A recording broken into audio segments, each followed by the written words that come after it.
Guided by the principles of good governance, the provincial government of Palawan, under the leadership of Governor Dennis M. Socrates, shows its unwavering commitment to deliver efficient and effective services that respond to the needs of the Sambayanang Palawenyo.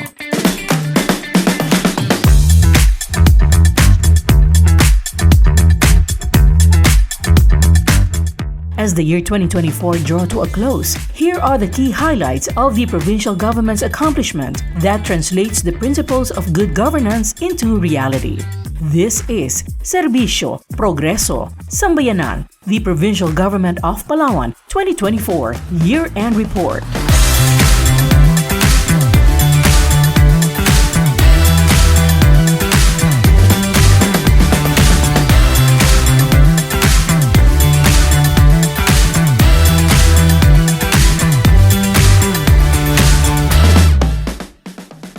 Ngayon, naging batas na nagtatakda bilang Victory Day ng July 12 taon-taon sa pagkilala, pagunita sa ating pagkapanalo sa Permanent Court of Arbitration ng United Nations Convention on the Law of the Sea.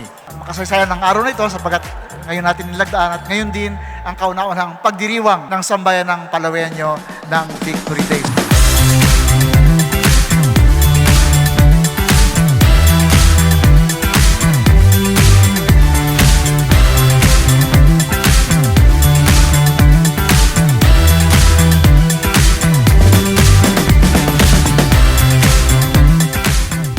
Pamahalaan bilang isang institusyon, marami ang kawani, iba-iba ang trabaho, pero lahat ay kasali sa gawain ng pamahalaan. Palagi ako masaya na nakakadalaw dito sa bayan ng Roxas. Nagpapasalamat po ako kay Governor Socrates na nagkaroon siya ng magandang programa, nagkaroon ng mga libreng serbisyo dito sa amin at marami din ang mga taong nakadalo.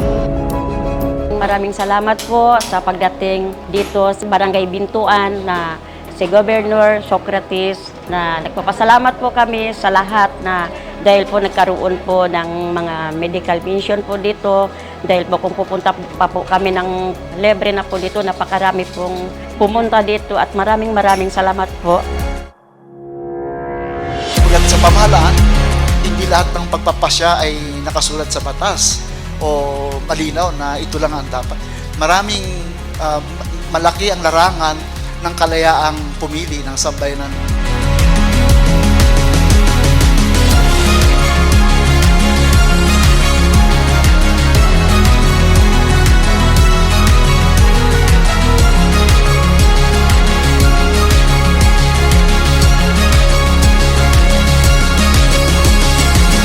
Gusto ko lang pong bigyan ng diin yung dahilan kung bakit natin ginagawa yung information caravan. Dahil gusto po natin sa pamamagitan ng provincial government at ng Provincial Information Office maiparating kung ano yung mga serbisyo pwede ninyong i-avail sa Provincial Government of Palawan.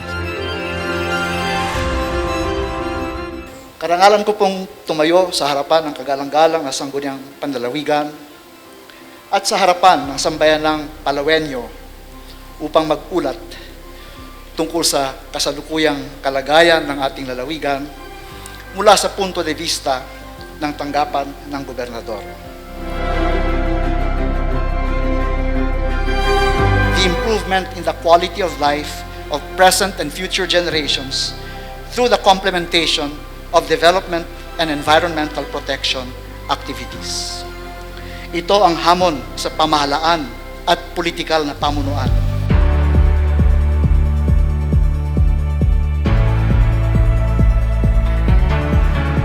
Gob, maraming salamat po sa inyo.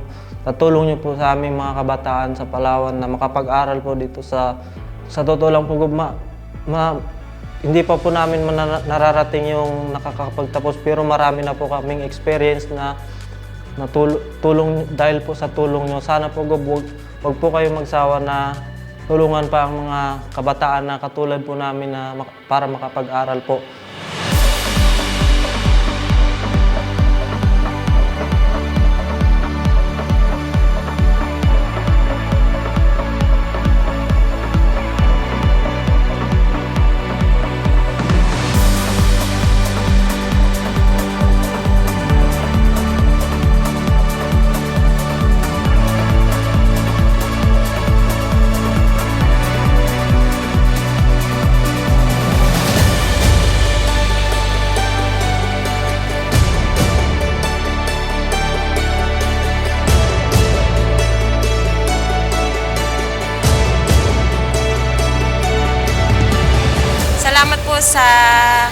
kay Governor na inilapit niya po sa amin kung paano po kami makapagpa-check up dito sa aming lugar sa Sitio Tagpinasaw. Salamat po sa mga tao niya na ginamit niya para po marating kami dito. Yung mga gamot na napakahirap maabil ng mga katutubot ay naibibigay dahil sa health caravan na ito.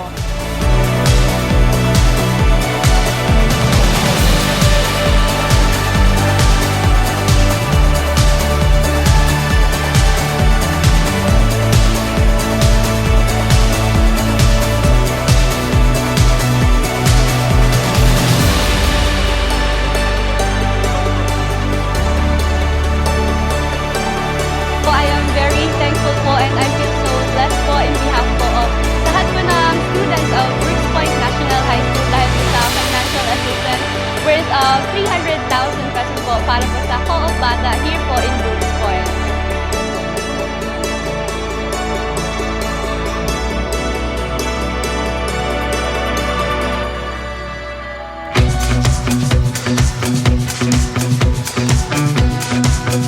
Palarong pampalakasan ay talaga namang bahagi ng ating paghubog sa ating kabataan. At ang inuhubog natin hindi lamang ang lakas ng pangangatawan, kundi paghubog din sa kabutihan ng asal.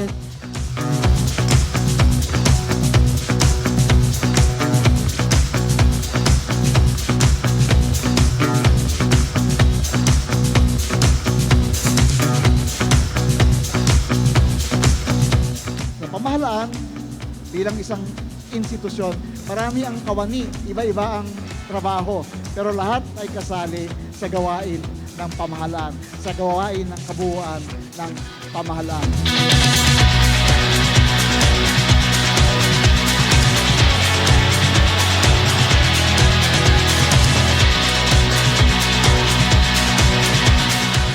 Nagpapasalamat po ako kay Gov at sa Capitol dahil nakarating po dito ang kanyang show. Masayang-masaya po at nabuhayan po ng loob dahil po sa inyo sumigla po yung aming Pasko.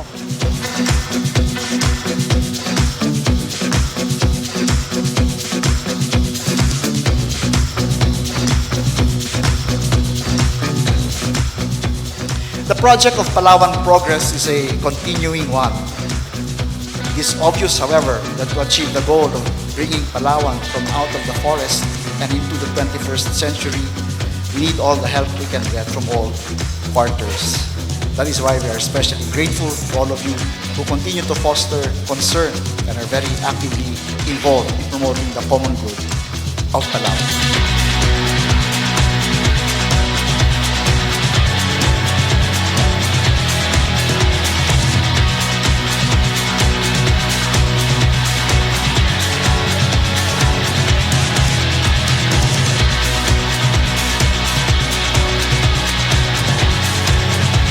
Karangalan ko pong makaisa kayong lahat ngayon sa pagkakataong ito, which is historic, not only because it marked a new beginning, a new chapter in our history as a people, but also because we are actually celebrating our deep past, the beginning of civilization in Palawan.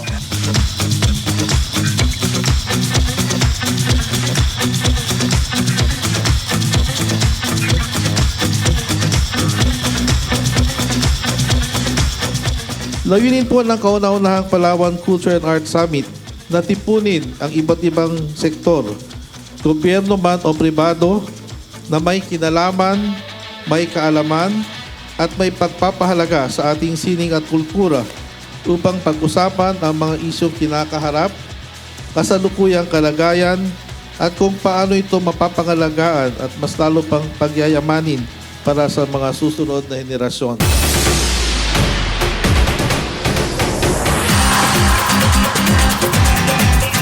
Maragatan Festival, technically, pagdiriwang ng anibersaryo ng pagkakatatag ng pamahalang panlalawigan noong 1902. Kung sapagkat hindi lamang anibersaryo ng pamahalang panlalawigan, kundi ito rin ay pagdiriwang ng ating pag-iral bilang isang sambayanan. Meron tayong sariling katalagahan bilang sambayanang Palawenyo, meron tayong pagkakaisa.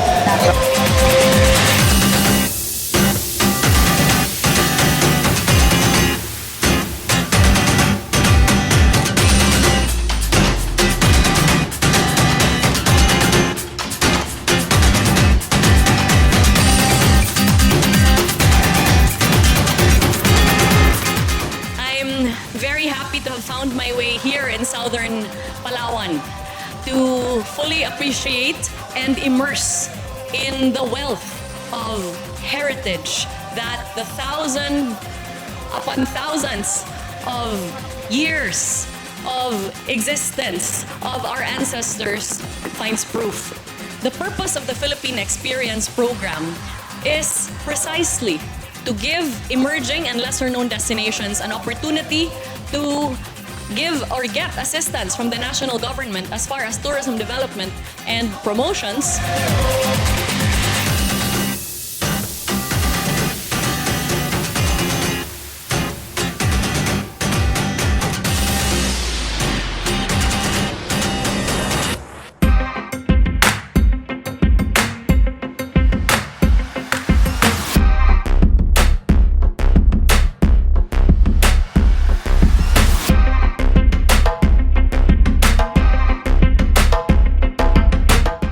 Yung pong pagpapayos ng kalsada sa amin ay malaking tulong po dahil yung mga estudyante po sa amin na sobrang hirap sa pagpapunta lang sa pagpasok sa school, ngayon po mapapadali na po. At saka yung transportasyon ng mga turismo, mapapadali na rin po ang pagpasok nila sa amin. Kaya check na magkakaroon po ng mga hanap buhay ang mga mayan sa amin sa Santo Niño. At hindi lang sa Santo Niño, kundi sa Alimangan dahil magiging maayos na po ang kanilang daanan.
On the part of the provincial government of Palawan, we saw the need for a forum for information sharing and exchange of views on the contentious subject of large-scale mining in Palawan. But because of apparently growing investor interest in large-scale mining and the growing concern for environmental protection, we thought it necessary to convoke this Palawan Stakeholders Congress on Mining and the Environment, not without fear and trembling, for we are aware that we could also be opening a Pandora's box.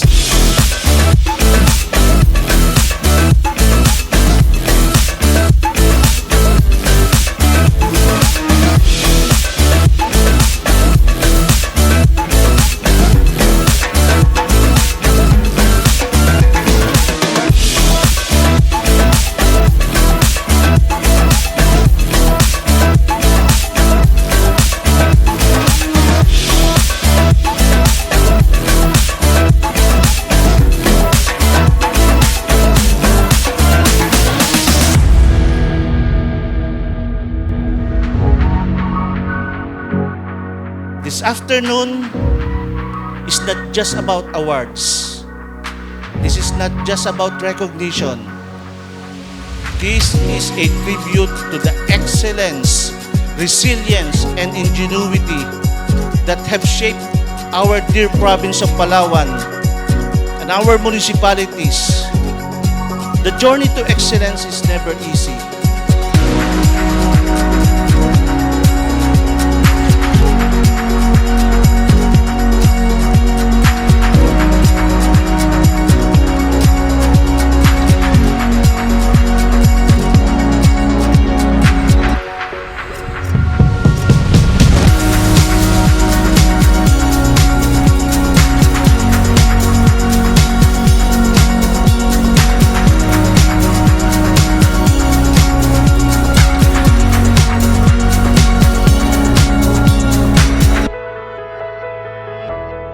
Gobyerno ang pagsasakatawan ng nagkaisang diwa na mga mamamayang bumubuo ng isang sambayan. Kasi iba-iba yung trabaho natin sa gobyerno, kanya-kanyang papel, pero lahat tayo bahagi ng kabuuang pagkilos ng pamahalaan.